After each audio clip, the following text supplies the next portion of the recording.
Vamos lá, né, pessoal? Antes de começar, só para divulgar aqui, Léo divulgou ontem, certo? Terceiro encontro da Fé Reformada. Se você reclama que Aracaju não tem eventos reformados, deixe de reclamar, certo? E vá, 2015, certo? Lá na Sião, tem esses palestrantes aqui, esses irmãos aqui muito doidos, certo? Dia 16 e 19, é só entrar no site, certo? Fé Reformada Aracaju, tudo junto, .blogspot.com.br, certo? Aí entra lá, tem um telefone aqui, eu vou pedir para o reverendo Emanuel para colocar, ali vocês podem olhar com calma, certo? É necessário fazer inscrição antes de ir. Certo. A taxa é de R$50, mas é uma semana inteira, certo? É uma semana inteira de palestra. Acho que todo mundo fez isso, né? Visitantes, como é seu nome? Daniele. Deixa eu ver. Não, cai de casa, pô. Tem os irmãos aqui, certo? Júnior, Isla, Luan. Não é mais não. Deixa eu ver. E como é o nome? Loren já é da sala. Qual é o nome do irmão mesmo? Já? Iracildo, certo. Carol e Luíse, certo? Luíse, galera, Luíse, certo?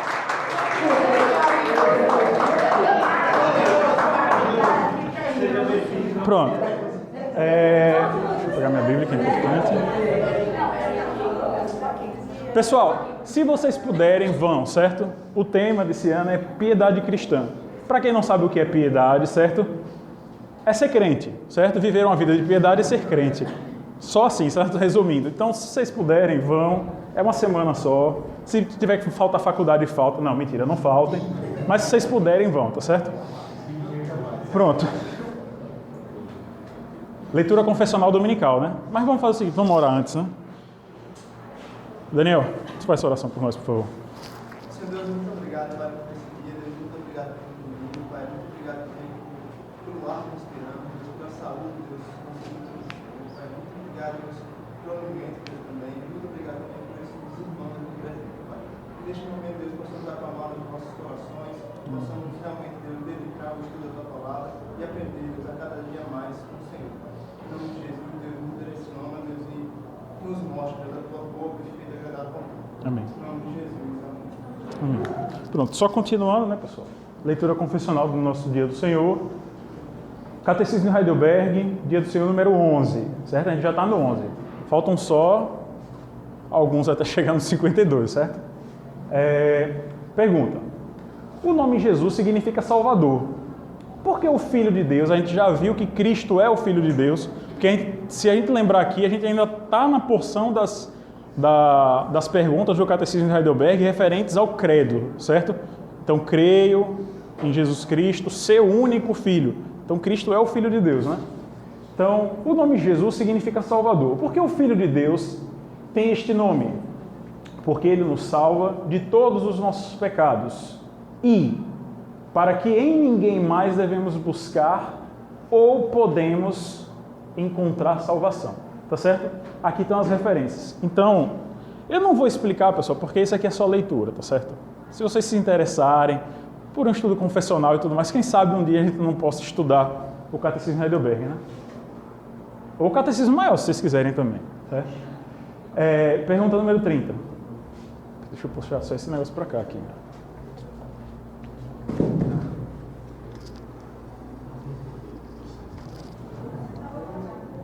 A pergunta número 30 do Catecismo de Heidelberg é essa.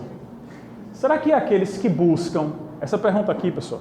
Olha, o Catecismo de Heidelberg, como eu coloquei lá no grupo DVD, é um dos catecismos mais polidos, certo? Aqueles que usam palavras amenas e tudo mais. Se vocês forem ler o Catecismo Maior, se vocês forem ler Calvino, talvez hoje vocês se choquem, sabe? Com as coisas que ele chama de biltre, de cão, essas coisas assim, sabe? Bem leve com quem apostata da fé. Então... Será que aqueles que buscam o bem e a salvação, nos assim chamados santos, ou em si mesmos, ou em qualquer outro lugar, realmente creem no único Salvador? Essa é a pergunta. Resposta: não. Não creem, pois na prática negam o único Salvador Jesus, ainda que falem tanto dele. Pois das duas, uma. Ou Jesus não é perfeito Salvador para eles, ou aqueles que o aceitam como Salvador, como verdadeira fé, encontram nele tudo o que é realmente necessário para a salvação. Ponto. Das duas, uma. Ou você não aceita Cristo, de jeito nenhum, ou se você aceitar Cristo, você não precisa de mais ninguém. É isso que essa... Ou seja, não existe outro caminho, né? Esse é o resumo. Eu sou o caminho, a verdade e a vida, e ninguém vai ao Pai se não for por Ele. Ponto. Então está aqui a fonte, eu peguei do modernismo, né? Pronto. Então só recapitulando, pessoal. A gente está na aula número 6, nossa reunião número 6. A gente já viu, a gente teve a introdução, teve uma aula sobre a primeira festa, 2 aulas sobre a segunda e uma aula sobre a terceira, certo? Então vamos só recapitular. A primeira festa que a gente viu foi o Shabat, certo? O Shabat é uma festa. Só que aí algumas pessoas podem falar, sim, então se é uma festa, e a gente viu que todas essas outras que a gente está estudando passaram em Cristo, o Shabat também passou. Mas o Shabat, além de uma festa, é o quê? É um mandamento, certo? O Shabat como festa cerimonial do povo de Israel passou. O Shabat como mandamento continua. Essa é a grande confusão que os dispensacionalistas fazem, certo? Pensam que a lei passou como um todo, então o que acontece? Aquilo que Cristo não reafirmou explicitamente no Novo Testamento, eles não precisam seguir. Então, como Cristo não reafirmou o sábado como um mandamento, eles não precisam cumprir. Mas a gente tem que lembrar que os 10 mandamentos continuam vigentes, certo? E o Shabat, além de ser uma festa cerimonial, ele também é o quê? Ele é um mandamento, então deve ser observado, ele faz parte da moral de Deus. Então esse Shabat, ele apontava para o quê? Para o nosso descanso eterno. Então, assim como Deus hoje continua nos mandando descansar nele um dia por semana, que é o dia do Senhor, que é hoje, certo? Esse descanso semanal, temporal, aponta para um descanso eterno em Cristo. Basta a gente ler a carta aos Hebreus. A outra festa que a gente viu foi a Páscoa, né? A Páscoa, ela era memorial de quê? Para o povo de Israel. A libertação deles do cativeiro o quê? Do cativeiro no Egito, certo? Isso é o que simbolizava a Páscoa para os judeus. Mas isso apontava para o quê? Isso apontava para a nossa libertação do quê? Da escravidão do pecado. E isso nada mais é do que a nossa justificação. Assim como o povo de Israel era justificado, ou seja, a justiça de Deus não se manifestou sobre os primogênitos, porque todos aqueles deveriam morrer.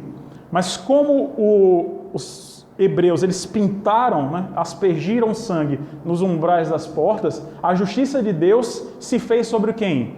Sobre o Cordeiro, certo? Ou seja, não se abateu sobre quem? Sobre os primogênitos. Da mesma forma, por que a ira de Deus, a justiça de Deus não se abate sobre cada um de nós? Porque ela se abateu sobre quem? Sobre o Cordeiro, que é Cristo, certo? Por isso que ela aponta para a nossa justificação. Nós, hoje, não somos culpados dos nossos pecados. Por quê? Porque nós somos salvos em Cristo. O sangue de Cristo está sobre nós. Essa imagem do sangue de Cristo sobre nós aponta para o quê? Para o sangue do Cordeiro que era aspergido na porta. É por isso que a justiça de Deus se abate de fato. Mas é como se o sangue de Cristo fosse o quê? Fosse uma redoma que nos protegesse dessa ira de Deus. Da justiça, né? Da ira justa de Deus.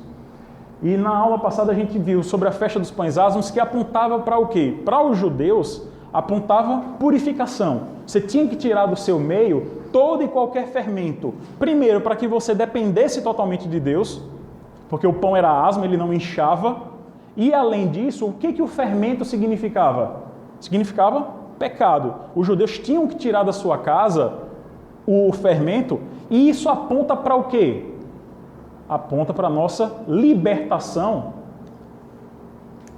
do poder do pecado. A gente tem que lembrar de uma coisa, meus irmãos.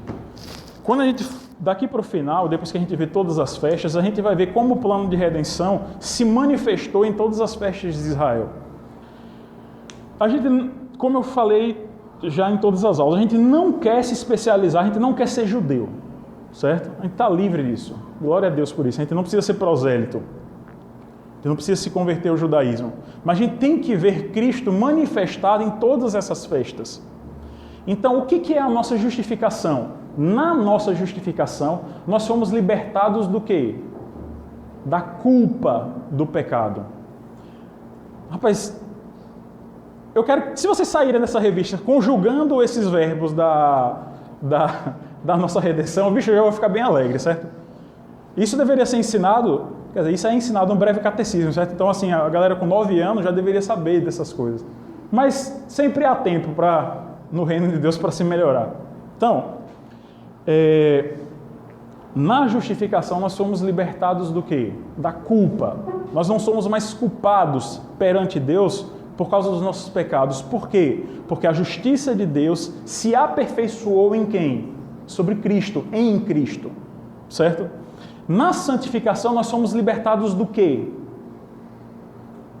Do poder do pecado, da influência do pecado. Hoje, mediante, ou seja, com os meios de graça, ou seja, com aquilo que Deus nos coloca à disposição, o que a gente pode fazer? A gente pode se purificar, pode tentar abandonar o pecado cada vez mais e progredir, se santificar, cada dia tirar um pouquinho mais de fermento. Por isso que a vida cristã é uma vida de santificação. E a gente vai ver mais para frente qual é o último dos verbos, certo? Justamente, lá isso é retalho, rapaz. Então vamos lá, vamos abrir aí. Hoje a gente vai ver, pessoal, a festa das primícias, né? Ela está prescrita, assim como todas as outras festas, lá no livro de Levítico, no capítulo 23, mas também espalhada em outras porções. Mas vamos ver essa prescrição específica. Festa das primícias. Levítico 23, a partir do verso 9.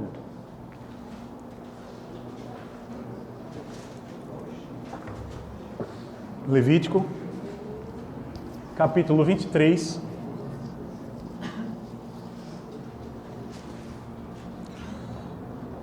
Binho. A partir do verso 9.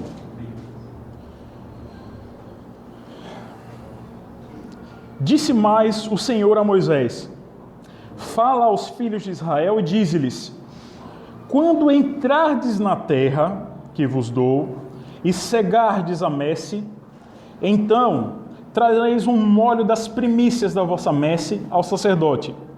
Este moverá o molho perante o Senhor, para que sejais aceitos. No dia imediato ao sábado, o sacerdote o moverá. No dia em que moverdes o molho, oferecereis um cordeiro sem defeito de 1 ano, em holocausto ao Senhor. A sua oferta de manjares serão 2 dízimas de 1 efa de flor de farinha, amassada com azeite, para oferta queimada de aroma agradável ao Senhor. E a sua libação será de vinho, a 4ª parte de 1 hin. Não comereis pão, nem trigo torrado, nem espigas verdes, até ao dia em que trouxerdes a oferta ao vosso Deus. É estatuto perpétuo por vossas gerações, em todas as vossas moradas. Então, meus irmãos, aqui está a prescrição da festa das primícias. Se vocês observarem, assim como em todas as outras festas, ela é bem ritualística. Ela é bem ritualística.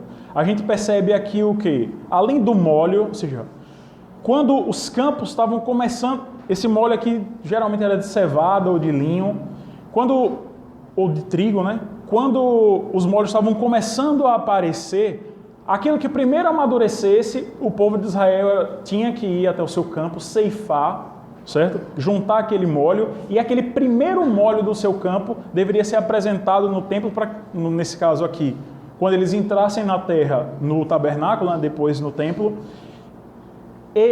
o sacerdote moveria esse molho, e além disso você deveria fazer ofertas. Essas ofertas em holocausto teria que ser o quê? Como está aqui escrito, ó. No dia imediato ao sábado, o sacerdote moverá. No dia em que moverdes o molho, verso 12, oferecereis um cordeiro sem defeito. Então o cordeiro era uma outra parte do ritual, e além disso você tinha essa oferta de flor de farinha. Você sabe o que é flor de farinha? Hã? Flor de farinha é o seguinte, pessoal.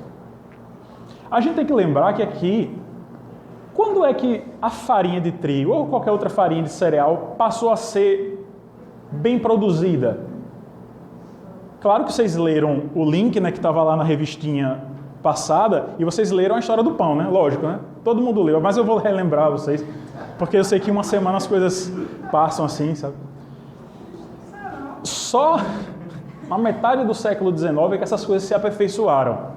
Então, até então, era muito difícil você obter farinha mesmo, como a gente vê hoje, farinha de trigo, aquela fininha. Então, o povo moía isso em pedra. Pensa no trabalho que dava, você moer trigo, ou você moer qualquer um desses cereais, cevada para você fazer pão na pedra. Não era essas bolas que tem hoje, que você faz, que o moinho e sai rapidão, sabe? Era no trabalho, velho. Então, pensa, pronto. É porque isso é o que dá, vai falar com gente só da cidade, né? Quem é da roça sabe essas coisas, tá ligado?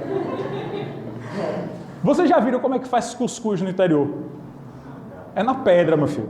Pega milho e vai socar, soque até umas horas, soque muito. Depois, para você pegar a parte mais fina daquele socado, você peneira. Então pense o povo no meio do deserto, só com pedra, tendo que pisar essa parada, pisar, e não quebrava tudo, lógico, né? Você não tem pedras perfeitas e tudo mais.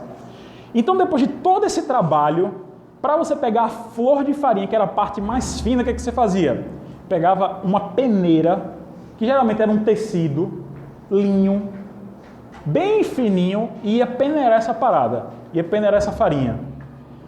Pense o trabalho, você moer isso tudo, depois passar numa peneira. Quando você pegava só aquela farinha mais fininha mesmo, que era que passava, você olhava assim, brother, que trabalho deu para pegar isso daqui, viu, velho? Era isso que Deus pedia do povo. Era a flor. A flor é essa primícia, essa parte mais fina da farinha. Ou seja, Deus quer o quê? Deus quer o melhor. Então a flor de farinha é isso. Então, observe que, sabe, a medida que era aqui era o quê? A sua oferta de manjares serão 2 dízimas. Sabe o que são 2 dízimas? 4,5 litros de farinha, dessa farinha mais fina. Pense o quanto você tinha que quebrar de cevada para pegar 4,5 litros dessa farinha. Era muita coisa, velho. Pronto, essa era a oferta, misturada com azeite e mas ainda dá 1 litro e pouco de vinho. Também não era fácil, né? Tirar 1,5 litro de uva só. Pronto, então essa era a oferta. Então era bem ritualística. À medida que o tempo foi passando, a gente vai ver lá em Deuteronômio, isso também passou a ser festejado, assim como foi a Páscoa e a festa dos pães asmos, que antes eram todas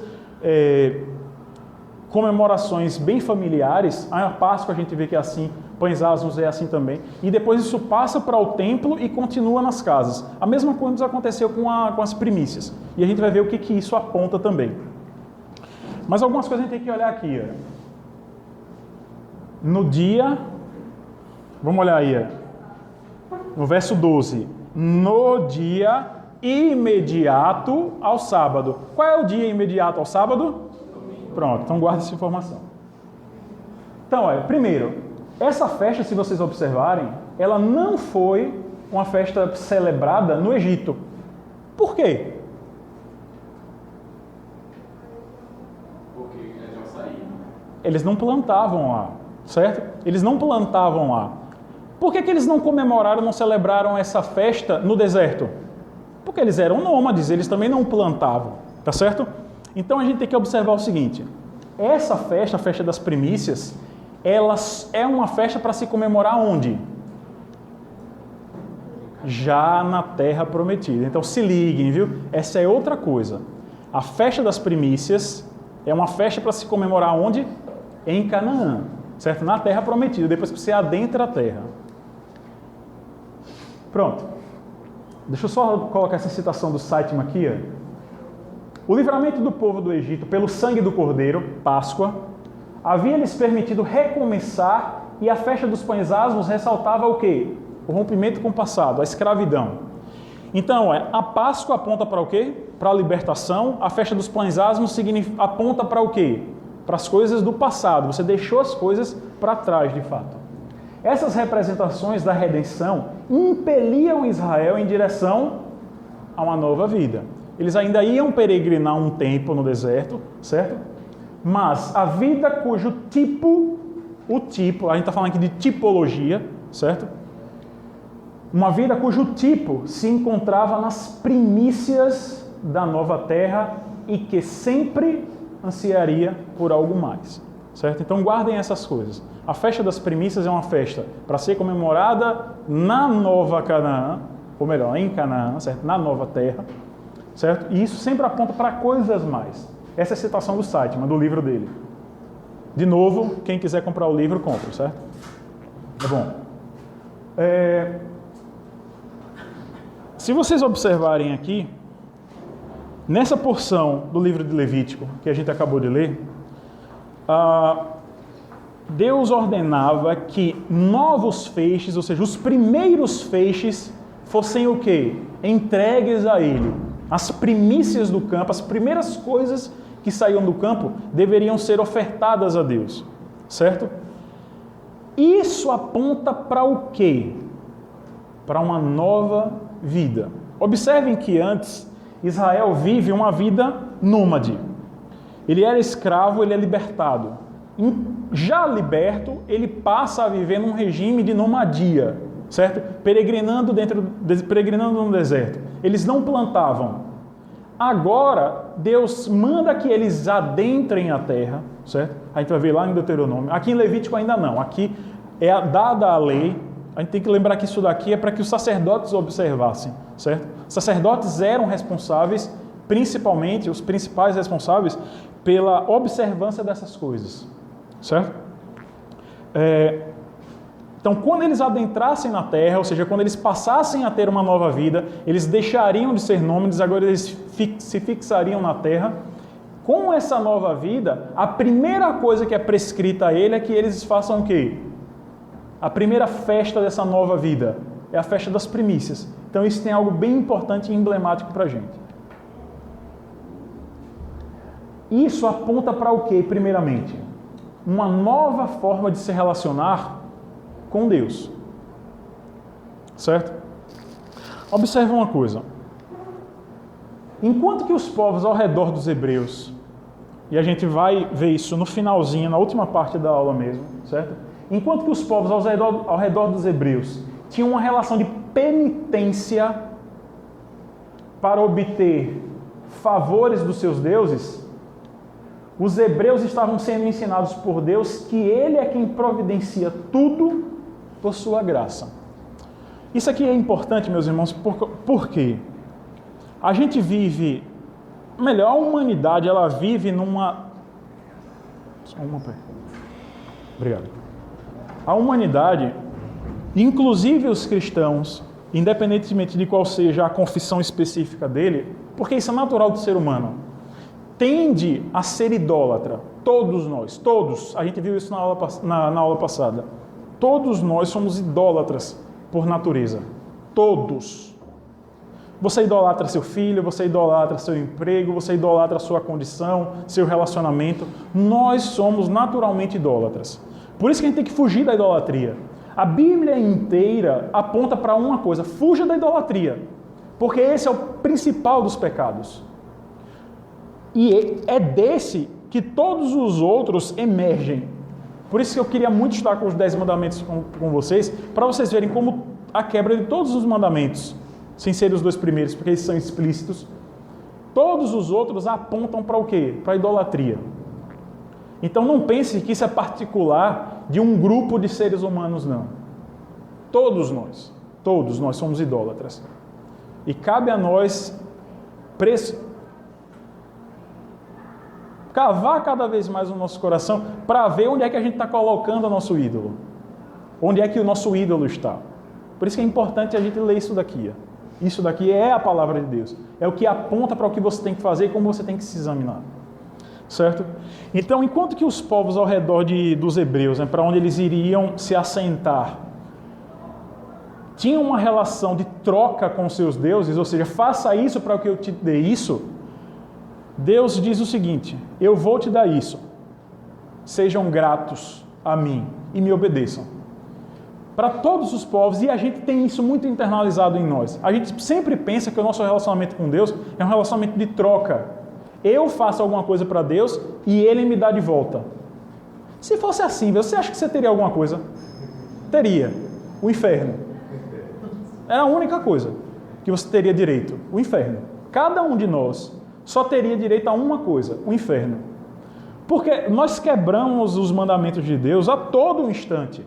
Todo instante. Por pensamentos, por ações, seja pelo que for, a gente quebra. Então a gente não pode acreditar que o nosso relacionamento com Deus é um relacionamento de troca. Ele dá por graça a todos, inclusive aos não eleitos. Por que a chuva cai sobre ímpios e sobre eleitos? Sobre justos e injustos? É porque Deus quem dá essa graça, não depende de nós. Mas é natural em nós essa tendência de querer bajular, de querer escambiar com Deus, fazer escambo. Eu dou alguma coisa para Deus e Ele me devolve. Se vocês forem ler esse relato de 1 Reis aqui, 19 até 29, é quando Elias está no Monte Carmelo e os profetas de Baal, para que Baal respondesse a eles, eles faziam o quê? Ficavam se cortando, se penitenciando. E a gente percebe isso ainda hoje. Aí vocês vão falar, não, é aquele povo de São Cristóvão que fica... Não, é você. Sou eu.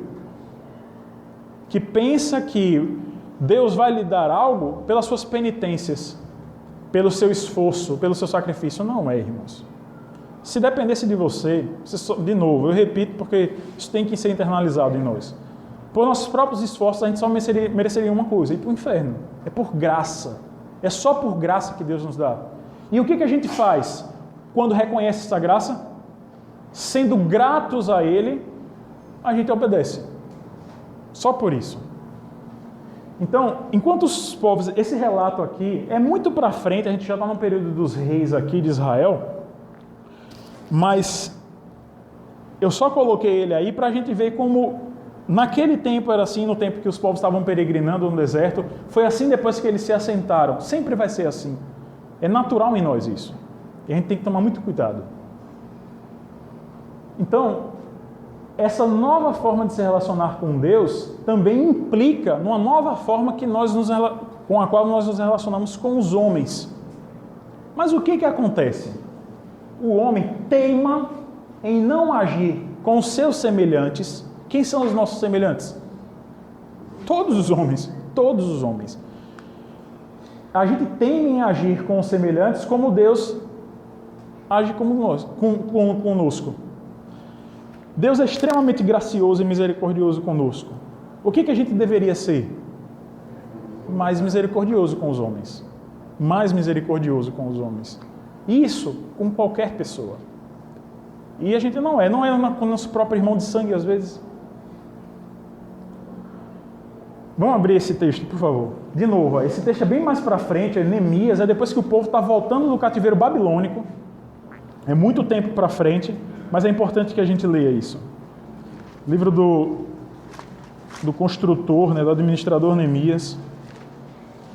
Livro histórico, então está antes dos livros sapiensais, né? Neemias, depois de Esdras. Capítulo 5. Neemias 5, de 3 até o 5.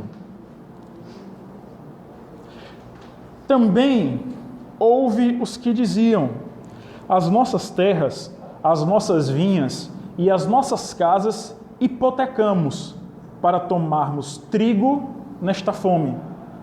Também houve ainda os que diziam: tomamos dinheiro emprestado até para o tributo do rei, sobre as nossas terras e as nossas vinhas. No entanto, nós somos da mesma carne como eles, e os nossos filhos são tão bons como os deles. E eis que sujeitamos nossos filhos e nossas filhas para serem escravos. Alguns de nossas filhas, já estão reduzidas à escravidão. Não está em nosso poder evitá-lo, pois os nossos campos e as nossas vinhas já são de outros.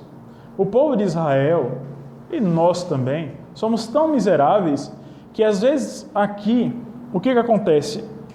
Neemias é quem está vindo para reconstruir Jerusalém.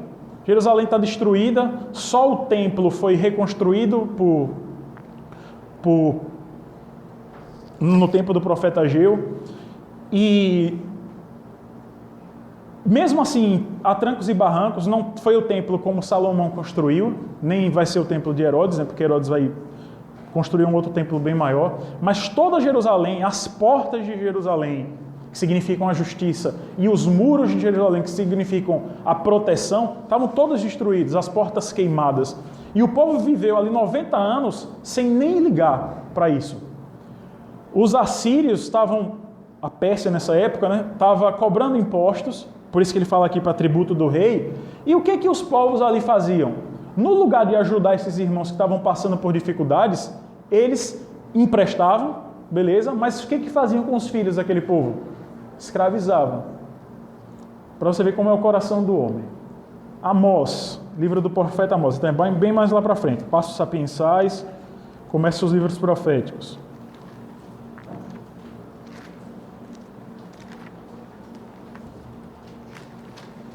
Livro do profeta Amós, capítulo 4, verso 1.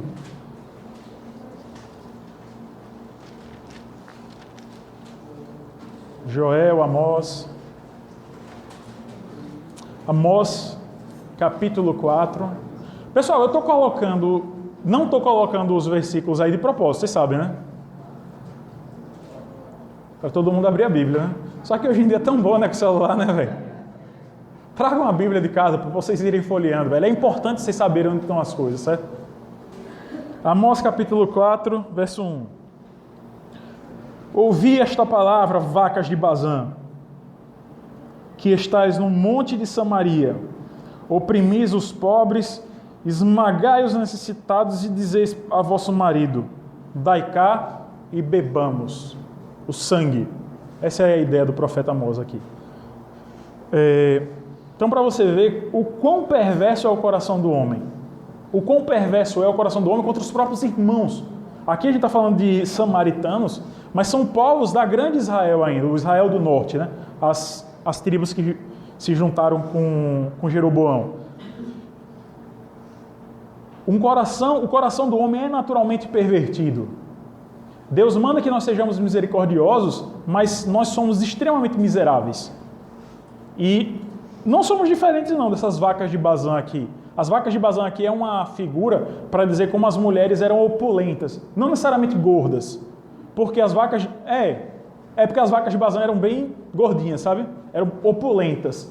A ideia aqui do profeta Amós, quer dizer, do Senhor através do profeta Amós, é dizer que as mulheres, elas... Para você ver... Deixa para lá. Deixa para lá. Como elas e os maridos, né, sendo dominados por elas, oprimiam o pobre para que elas ficassem opulentas. Aqui quer dizer riqueza, essa é a ideia de vacas de Bazã. A gordura que o profeta está utilizando aqui não é necessariamente gordura corporal, são todos os adereços, ou seja, todas as coisas que foram obtidas, mas através do quê? Do sangue dos necessitados e dos pobres. Então, Deus quer que de fato a gente tenha uma nova forma de se relacionar com os homens, mas para isso só vai acontecer se o próprio Javé intervier. Certo? Então vamos abrir o livro de Deuteronômio, o último livro do Pentateuco. Então você passa Levítico, você passa Números. Já passou Números, né, Gil? Graças a Deus, né? Deuteronômio capítulo 10. Esse é o último livro da lei. É quando a lei se aperfeiçoa.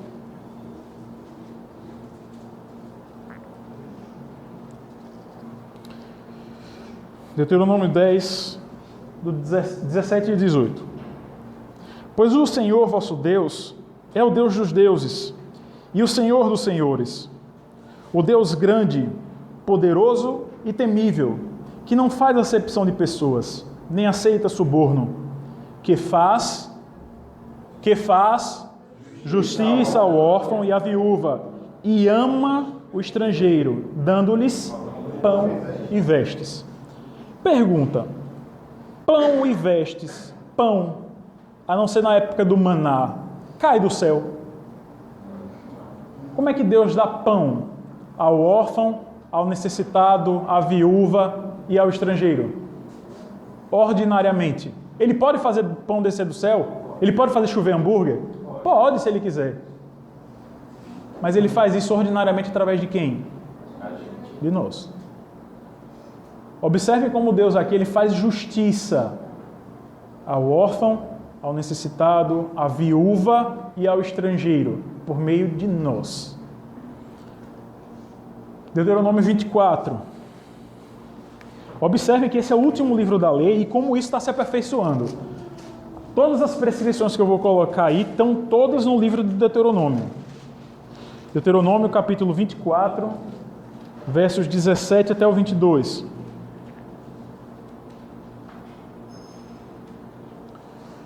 Não perverterás o direito do estrangeiro e do órfão, nem tomarás em penhor a roupa da viúva.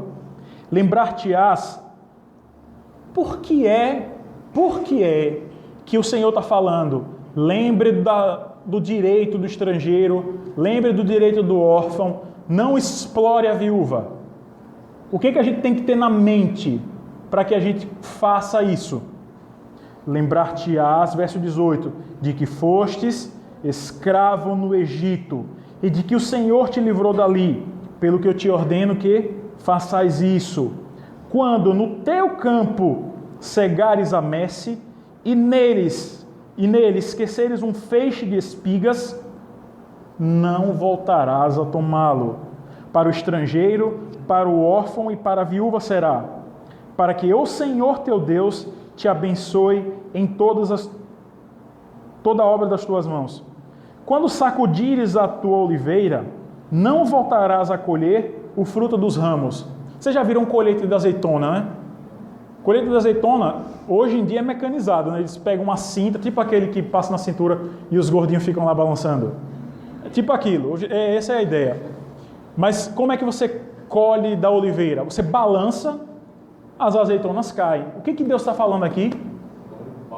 Não suba em escada, não bota escada para pegar o restinho, só pega aquilo que cair. Quando sacudires a tua oliveira, não voltarás a colher o fruto dos ramos. Para o estrangeiro, para o órfão e para a viúva será. Quando vindimares a tua vinha, não tornarás a rebuscá-la. Vocês já viram parreiral, né? Cheio de...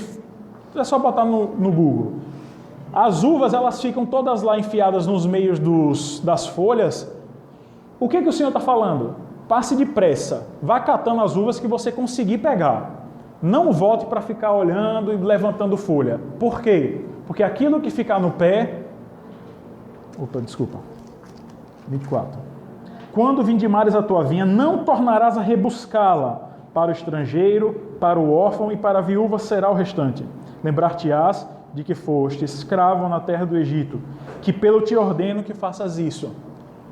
Há exemplo do povo de Israel que era escravo no Egito e foi libertado. Nós éramos escravos do quê? O que Deus está mandando aqui? Sejam misericordiosos, porque vocês eram escravos do pecado, e eu vos libertei. A gente não faz, meus irmãos, misericórdia, obras de misericórdia, porque a gente é bonzinho. Isso até pode brotar naturalmente do nosso coração, mas acima de tudo é o quê? É uma ordem do Senhor. Então, em Deuteronômio 24, 17, o Senhor está reprimindo algo que em Israel se chamava de respigar. Respigar era voltar para catar as coisas que você ou por acaso tivesse esquecido ou que ficou no pé ainda. Isso daqui, meus irmãos, é uma medida de justiça social. A lei de Deus é perfeita e ela continua manifestando a sua moral ainda hoje. Mas observem uma coisa. A gente tem no nosso meio, principalmente no Brasil, ele de fato ele é muito assistencialista. E a justiça social hoje em dia é dada simplesmente com o quê? Como dar e como dar. Observem que o feixe ficava lá no campo. As uvas continuavam lá no pé. A azeitona também. Era para você deixar lá. Para que acontecesse o quê, Gil? Para que o homem fosse lá e catasse. Justiça social, meus irmãos, segundo a Bíblia, não se faz apenas com doação. Se faz através também do quê? Do trabalho, certo? Isso é importante da gente da gente observar. Certo? Deuteronômio 26, 12. A gente vai ver a outra parte.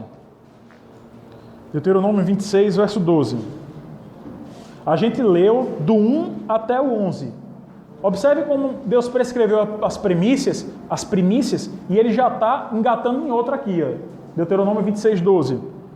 Quando acabares de separar todos os dízimos da tua messe no ano terceiro, que é o dos dízimos, então os darás ao levita, ao estrangeiro, ao órfão e à viúva, para que comam dentro das tuas casas e se fartem. Observem que com a lei dos dízimos, para que é que servia essencialmente os dízimos em Israel? Para o levita, para o órfão, para o estrangeiro e para a viúva. Quando a gente lê no Novo Testamento, todas as vezes que Paulo fala, recolhei todas as coisas que não seja no dia do Senhor, para que quando eu chegue aí eu possa catar tudo e levar para Jerusalém. Aquilo ali era para acudir quem? Os necessitados. Observe que o princípio do dízimo é esse, é assistência. Por isso que a gente não pode, meus irmãos, pensar que quando a gente entrega o dízimo, você está entregando porque você de fato é ordenado por Deus para fazer isso. E eu tenho uma convicção, à luz do Novo Testamento, de que dízimo, 10%, uma porcentagem fixa, é o mínimo. É o mínimo. Depois de estudar bastante, não foi pouco, Priscila está de prova, o quanto eu estudei sobre dízimo, porque, baseado em alguns pensamentos, eu falei, caraca, passou, velho. Isso não é mais obrigação, eu tenho que fazer por gratidão. De fato, gratidão, mas também é uma ordem ainda. Então, mas qual é o objeto principal dos dízimos? Acudir aos necessitados. Você não vai ver na Escritura os dízimos sendo utilizados para outra coisa que não seja acudir aos necessitados. Pergunta, é o que a gente vê na maioria das igrejas evangélicas hoje? Quem dá o dízimo está fazendo certo. Quem administra o dízimo em muitas dessas igrejas não está fazendo. Quer construir megatemplo, quer fazer isso e aquilo. Você quer construir uma estrutura melhor de igreja? Faça como estão fazendo aqui. Peça oferta diferente. Dízimo não é para isso. Tá, beleza, mano. Mas deixa de enrolação e mostre onde é que está a nossa redenção em tudo isso. Calma aí, viu? Calma aí.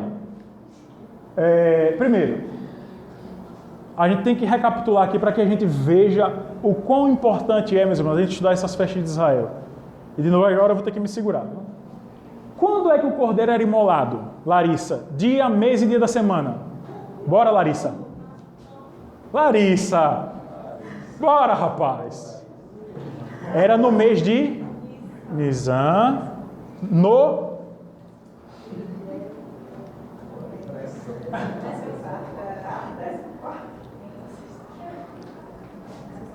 Aê, Larissa! Aê! Certo? Então, meus irmãos, o cordeiro era imolado numa sexta-feira, no dia 14 do mês de Nisan. Certo? Pergunta, quando é que o fermento era retirado das casas?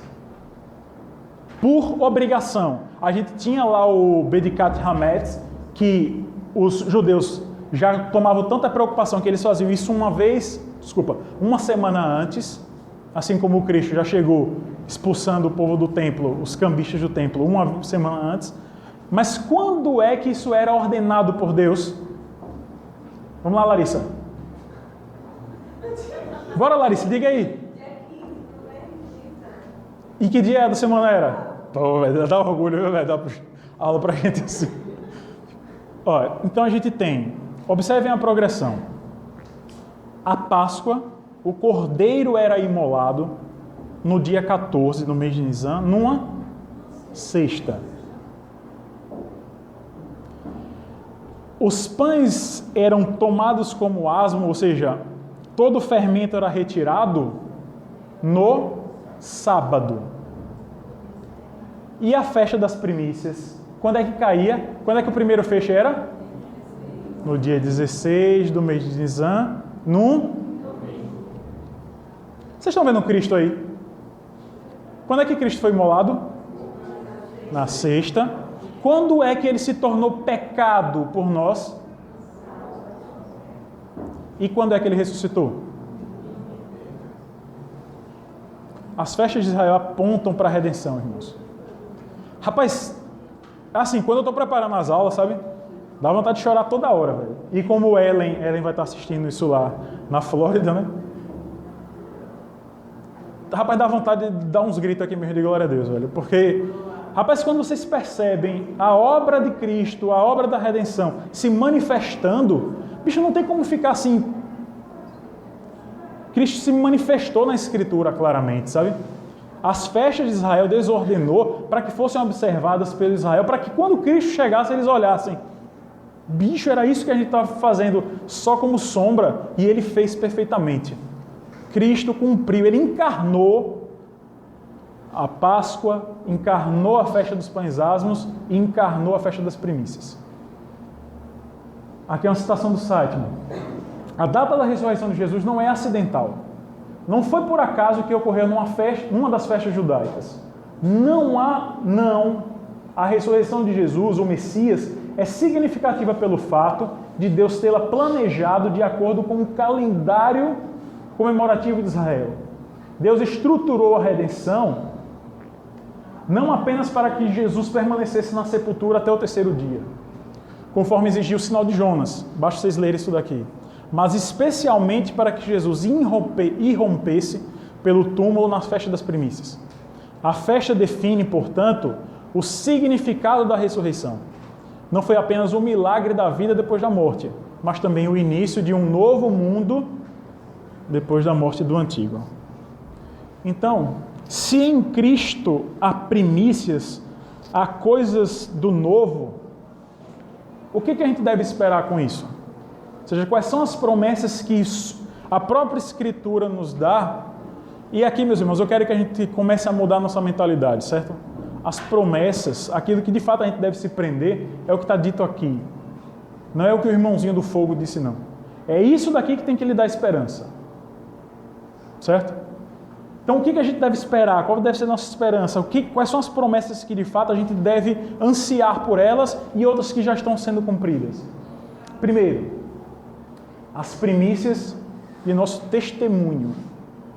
As primícias do nosso testemunho. Uma mudança de vida para que isso se reflita no nosso testemunho. Então, assim como Javé proibiu os hebreus de respigarem e instituiu os dízimos para a manutenção dos fragilizados, uma vida de piedade envolve o exercício da compaixão e da misericórdia. O nosso testemunho tem que ser nesse sentido. Se você se diz primícia em Cristo, sua vida deve ser uma vida de compaixão e de misericórdia. Esse é um primeiro sinal que você tem que examinar na sua vida. Se de fato você é misericordioso e se compadece dos outros, seus irmãos em Cristo, aqueles que não são seus irmãos em Cristo e estão indo para o inferno. E como é que a gente se compadece com esses que estão indo para o inferno? Uma vida de piedade envolve também a obrigação de pregar o Evangelho. Vamos abrir nesse texto, por favor. Mateus 13.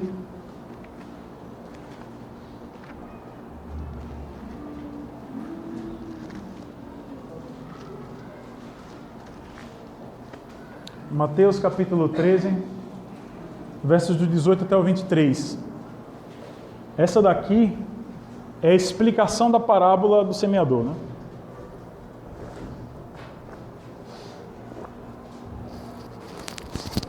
Verso 18.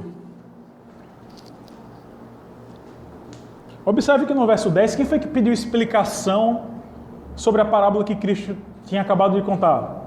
Os discípulos. O Senhor Jesus fala: atendei vós, discípulos, pois a parábola do semeador. A todos os que ouvem a palavra do reino e não a compreendem, vem o maligno e arrebata o que lhes foi semeado no coração. Este é o que foi semeado à beira do caminho. O que foi semeado em solo rochoso, esse é o que ouve a palavra e a recebe logo, com alegria, mas não tem raiz em si mesmo. sendo antes de pouca duração. Em lhe chegando a angústia ou a perseguição por causa da palavra, logo corre, se escandaliza. O que foi semeado entre os espinhos é o que ouve a palavra, porém os cuidados do mundo e a fascinação das riquezas sufocam a palavra e fica infrutífera. Mas o que foi semeado em boa terra é o que ouve a palavra e a compreende, e este frutifica e produz a 100, a 60 e a 30 por um. Você sabe se os solos que estão expostos aí são espinhos, se é à beira do caminho, se é um solo rochoso ou se é boa terra? Porque quem ara é o Espírito Santo. Cabe a você o quê? Semear. Então, duas coisas aqui que a gente tem que analisar se de fato nós somos primícias em Cristo. Você é misericordioso e se compadece das pessoas? Você tem pregado o Evangelho? Pregado o Evangelho? Ponto 2. A gente deve esperar, por ser primícias em Cristo, que nós de fato sejamos primícias. Tendo uma nova vida, os cristãos são agora chamados a frutificar. Gálatas 5, esse texto é famoso. Gálatas, vamos abrir por favor. Gálatas capítulo 5, versos do 22 até o 24.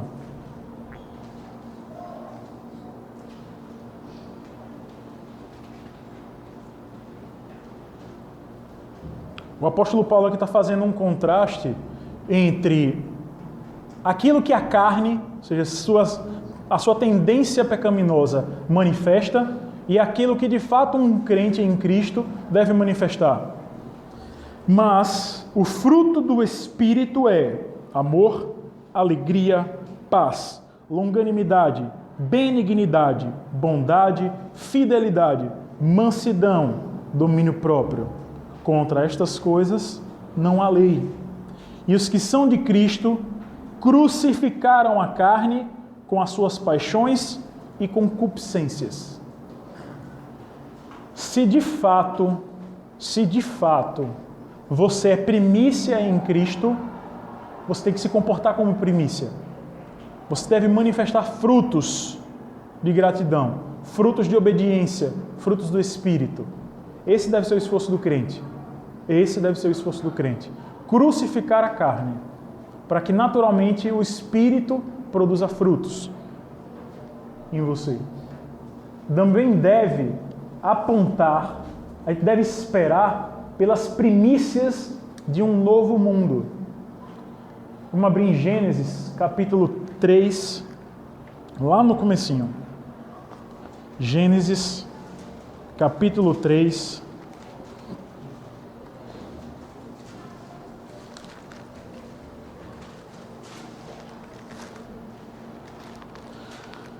versos 17 e 18.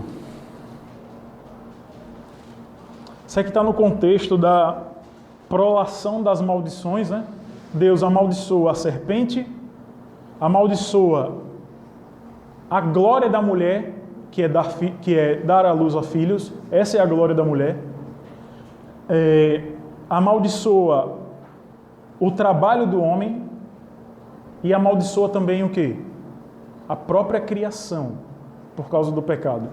Por que é que acontece tanta coisa terrível? Terremotos, geadas, tanta coisa que nos atrapalha? Por causa de você mesmo, por causa do seu pecado. Do seu pecado em Adão.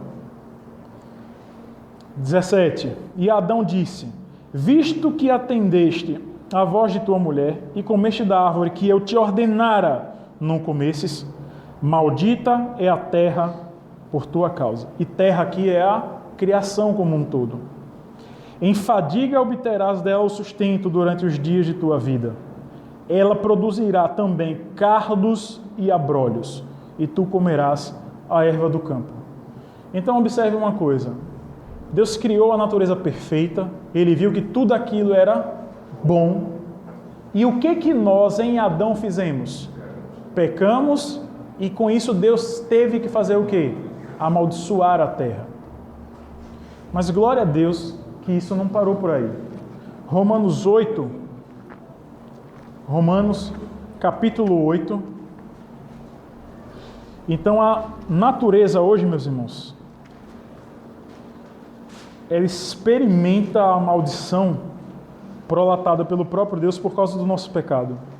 Mas vamos ver o que a criação também experimenta. Romanos 8, capítulo 21. Vamos colocar verso 20 também. Pois a criação está sujeita à vaidade. E vaidade aqui, meus irmãos, vocês têm que lembrar que é o quê? Aquilo que se corrói. Todas as vezes que vocês forem ler vaidade na Escritura, não pensem que é batom e brinco, não. Vaidade é aquilo que passa, aquilo que se estraga. Por isso que o sábio, quando ele olha para tudo, ele viu que tudo aquilo debaixo do sol era o quê? Porque tudo aquilo vai o quê? Vai se desfazer, passa. Pois a criação está sujeita à vaidade, não voluntariamente. Não foi a terra que quis ser amaldiçoada, mas por causa daquele que a sujeitou. Quem foi que a sujeitou? Nós. O nosso pecado em Adão.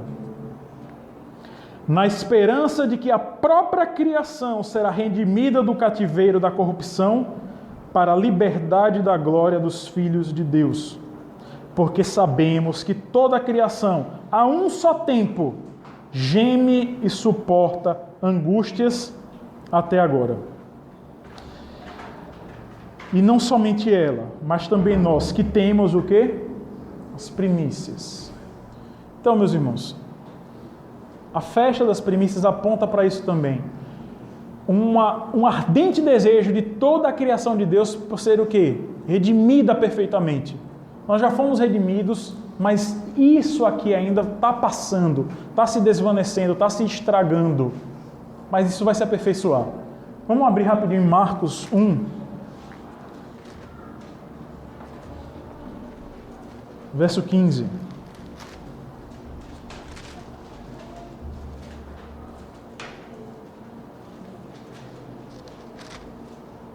Marcos 1, verso 15.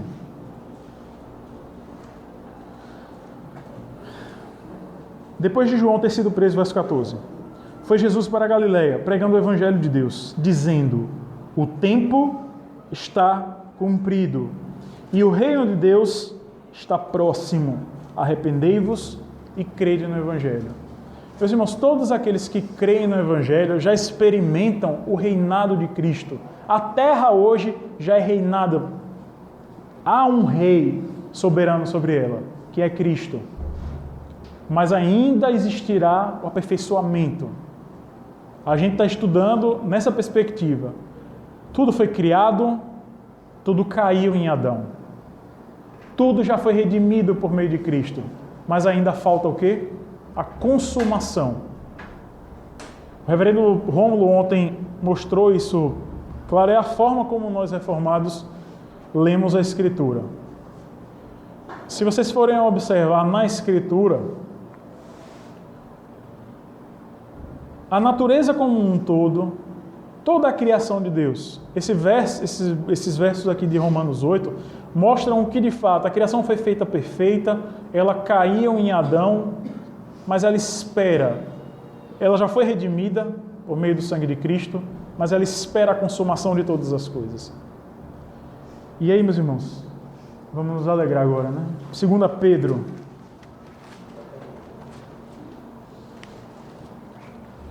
Segunda carta do apóstolo Pedro.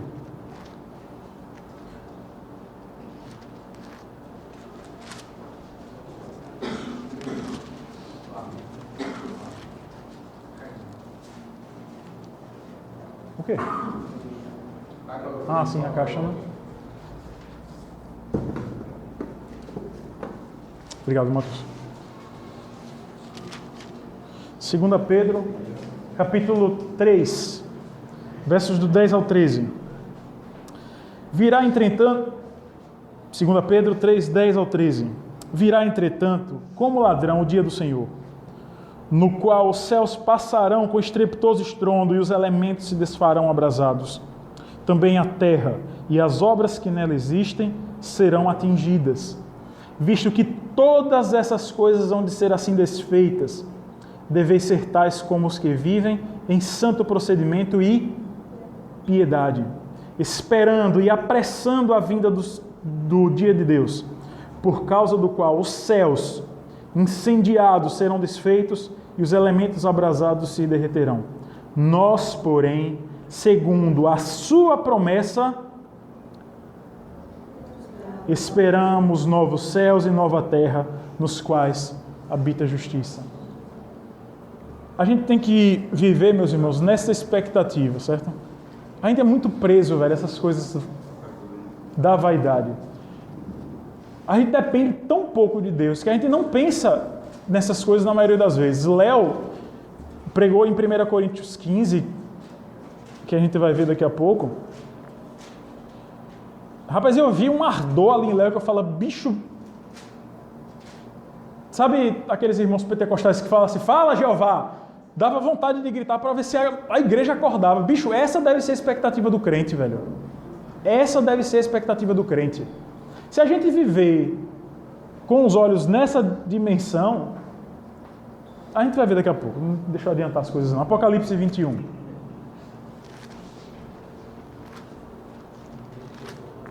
Finalzinho da Escritura. Apocalipse, capítulo 21, verso 1. João diz, eu vi novo céu e nova terra, pois o primeiro céu e a primeira terra passaram, e o mar já não existe. Vi também a cidade santa, a nova Jerusalém que descia do céu da parte de Deus, ataviada como noiva adornada para o seu esposo. Essas imagens que Deus deu a João, bicho, tem que de fato encher os nossos olhos de lágrimas mesmo. Deus está prometendo aqui um lugar perfeito, onde habita a justiça, como Pedro falou, a gente leu agora há pouco. E Ele vai fazer com que a sua noiva, quem é a noiva dele? A igreja, nós, sejamos adornados. E esse casamento se processará e viverá eternamente onde? Nesse novo céu e nova terra. Por isso que a nossa esperança tem que estar nessas coisas, irmãos. Se a gente olha para as coisas daqui, a gente perde essa expectativa. A gente olha muito para aqui. Não é para as coisas daqui que a gente tem que viver. E por último, e isso aqui é que termina, né? As primícias da sepultura. Se vocês forem observar, à medida que Deus foi se revelando, fica claro o quanto havia um grupo dentro dos judeus que não acreditavam na ressurreição. Nos evangelhos eles são chamados de saduceus. Havia os fariseus e os saduceus que brigavam porque os fariseus acreditavam na ressurreição, porque qual é a diferença? Enquanto que os saduceus só entendiam que a palavra de Deus era a Torá, só os 5 primeiros livros da Escritura, os fariseus entendiam, como nós entendemos, que a Escritura também vai até o último dos profetas. Você não vê a ressurreição claramente manifestada nos 5 primeiros, na Torá. A gente vê quando Deus promete lá em Deuteronômio 28 a posse da terra, todas aquelas bênçãos que não são possíveis de ter numa terra amaldiçoada. Então os judeus deveriam entender que isso daí precisa de uma renovação. Depois o Messias é prometido, ele é manifesto nos salmos e tudo mais, nos profetas. E é crendo que em Cristo nós temos uma nova vida depois da sepultura, é nessa expectativa que a gente deve viver. O mundo, isso daqui, todas as coisas que passam, que está ali todo corroído, porque está sujeito à vaidade, isso vai se aperfeiçoar. Não vai ter morte, não vai ter lágrima. Deus vai enxugar toda a nossa lágrima, toda a nossa dor. Por quê? Porque em Cristo vai haver um novo mundo perfeito. E quem é que pode habitar no novo mundo perfeito? Apenas aqueles que são aperfeiçoados nele. Perfeitos nele. temos que nos lembrar que fomos feitos alma e corpo. Nós não somos tricotomistas, né? A gente não crê que a gente é alma, corpo e espírito, como os irmãos da Assembleia acreditam, né? Nós somos alma e corpo. Alma e corpo. Nós somos feitos assim. A gente não foi feito para ter alma separada e corpo separado e viver temporalmente assim. Nós somos feitos assim desde o começo. Se fosse assim, o que Deus faria? Faria o boneco lá de barro e deixaria ele lá. Se ele quisesse que o homem fosse apenas corpo físico. Se ele quisesse que o homem fosse apenas espírito, ele sopraria. Mas o que ele fez? Soprou nas narinas e fez aquele barro alma vivente, alma que se manifesta visivelmente. Nós fomos criados alma e corpo, e é assim para ser feito. Então, enquanto que os saduceus não acreditavam na ressurreição, tinha um grupo dentro da igreja primitiva, os agnósticos, que por pensar que a carne em si mesma é mal, o físico em si mesmo é mal, desculpa, os gnósticos, obrigado, Danilo. Como eles criam que a natureza, ou seja, a criação é má em si mesma, que a redenção, que o aperfeiçoamento era dado apenas no plano espiritual. Mas não é assim que as coisas se aperfeiçoam. Por que é que a criação é assim? Por causa do pecado. Então, qual foi o plano de Deus desde o começo e que ele vai cumprir? Que o físico, que o material se aperfeiçoe, para que alma e corpo, se unindo, possam viver em um mundo também perfeito. Por isso que uma pergunta tem que ser feita: qual é a razão da morte doer tanto para a gente?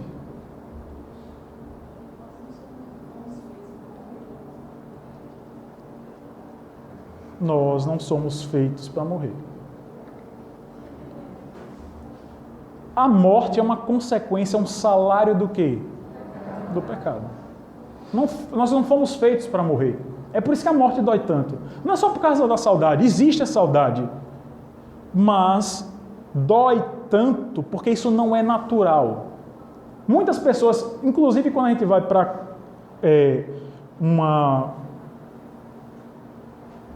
um culto fúnebre, há muitos pastores que falam: isso não é natural. Desculpa, isso é natural. A morte é algo natural no nosso meio. Não é. Ela é corriqueira. Por quê? Por causa do nosso pecado. Mas nós não fomos feitos para morrer. A morte é uma consequência da nossa desobediência. Mas Cristo aperfeiçoou essas coisas. Por quê? Porque Ele ressuscitou. Se a gente não crê nessas coisas, meus irmãos, a gente perde de vista a perfeição do plano de Deus. Nós não fomos feitos para morrer. Nós fomos feitos corpo e alma para sermos assim eternamente. Mas por causa do nosso pecado, durante um tempo acontece isso. Mas não se engane. Seja os eleitos, sejam os não eleitos, isso vai existir. Seja para o novo céu e nova terra, seja para o lago que arde como fogo e enxofre. Isso tem que existir. Deus fez isso dessa forma. Então, como nós somos eleitos em Cristo, a gente não pode perder de vista isso. Não pode deixar de ansiar por ter o nosso corpo, que hoje padece, que hoje é gordo, por desobediência. Isso vai se aperfeiçoar. No céu não vai precisar de nutricionista. Certo, gente? Mas também não vai ter hambúrguer. Não vai no céu na nova terra, não vai precisar disso. Por quê? Lá não vai haver pecado. Lá não vai haver isso. E é nessa perspectiva que a gente tem que viver. É nessa perspectiva que a gente tem que viver.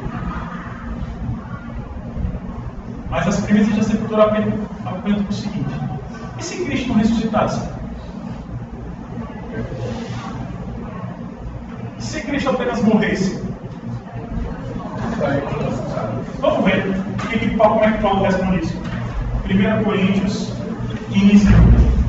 Rapaz, eu não passei isso como devocional, mas já passo desde agora. Leia 1 Coríntios 15 todo.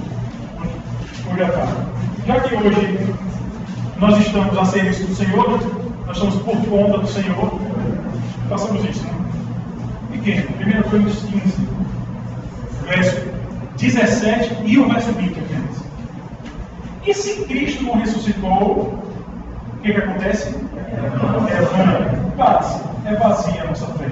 E ainda permaneceis nos vossos pecados. Verso 20. Mas de fato, Cristo ressuscitou dentre os mortos, sendo Ele o quê? Primícias da sepultura. O Senhor Jesus, meus irmãos, é a primícia dos que morreram. Ele acordou, Ele levantou primeiro, para que acontecesse o quê? Todos aqueles que nele confiam, e confiam nos seus méritos, no último dia serão também o quê? Ressuscitados. É nessa perspectiva que você tem que viver, que eu tenho que viver, que os crentes têm que viver. E se nossa esperança em Cristo fosse resumida às coisas dessa vida? Vamos ver isso. E aqui eu prefiro que... Rapidinho aqui. Eu prefiro que Belle leia, na versão dela. 1 Coríntios 15, verso 19. Lê, Belle, por favor. Tem que ser uma fiel. Cadê Belle? Lê aí, Belle, por favor. Se a sua fé está vivendo de esperança, são em todos os homens mais de baixo. Somos os mais dignos de lástima, de pena. Eu gosto muito da... Você sabe que eu gosto de palavras fortes, né? Há uma versão que diz que se a nossa esperança em Cristo se resume às coisas dessa vida, nós somos os mais miseráveis. Eu gosto dessa palavra.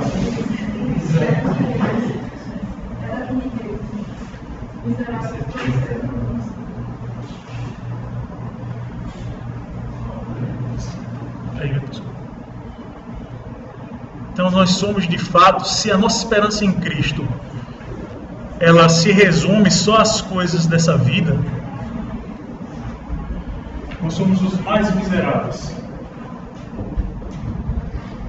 de todos os homens. Nossa fé seria tão vã que não seríamos dignos de pena.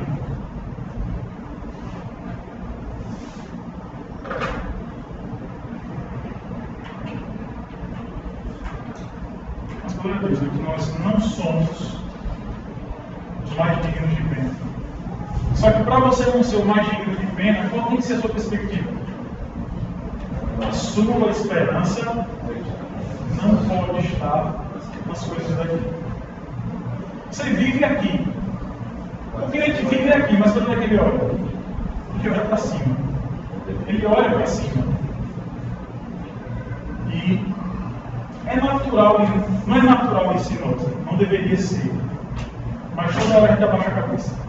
Toda hora a gente quer fixar o nosso pé. As premissas da sepultura também apontam o seguinte: Cristo, o Santo, não experimentou corrupção. É nisso que a gente tem que colocar nossa visão. Assim, meus irmãos, no exemplo de Davi, devemos nos refugiar nessa promessa. Essa deve ser a nossa esperança. E aí, só para terminar, vou pedir que Tassilo venha aqui. Vou dar e-mails, né, Tassilo?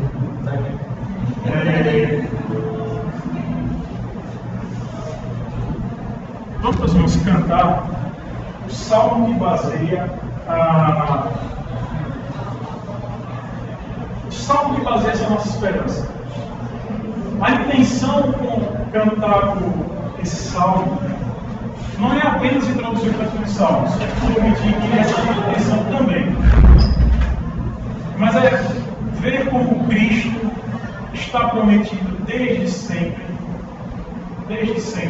e que a nossa esperança, por que é que Davi, meus irmãos, tinha tanta alegria?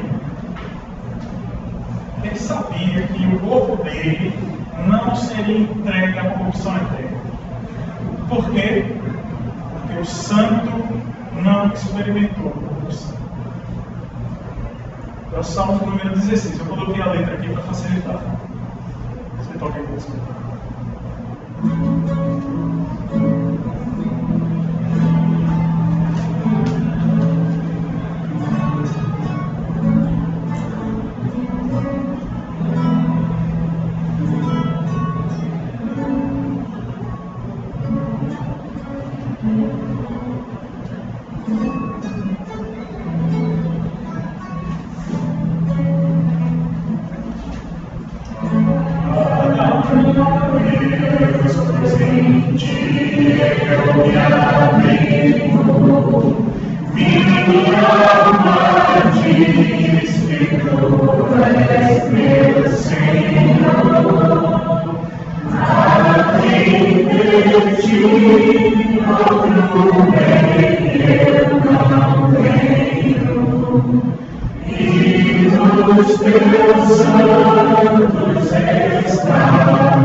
Medite hoje à tarde no seguinte versículo, 2 Coríntios, capítulo 5, verso 17.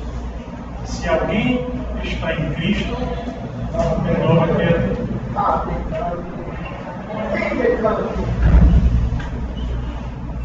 Quais são os sinais explícitos? Quais são os sinais explícitos de que você é uma nova criatura? Você tem que frutificar. Quais são as coisas que você tem demonstrado como primícias?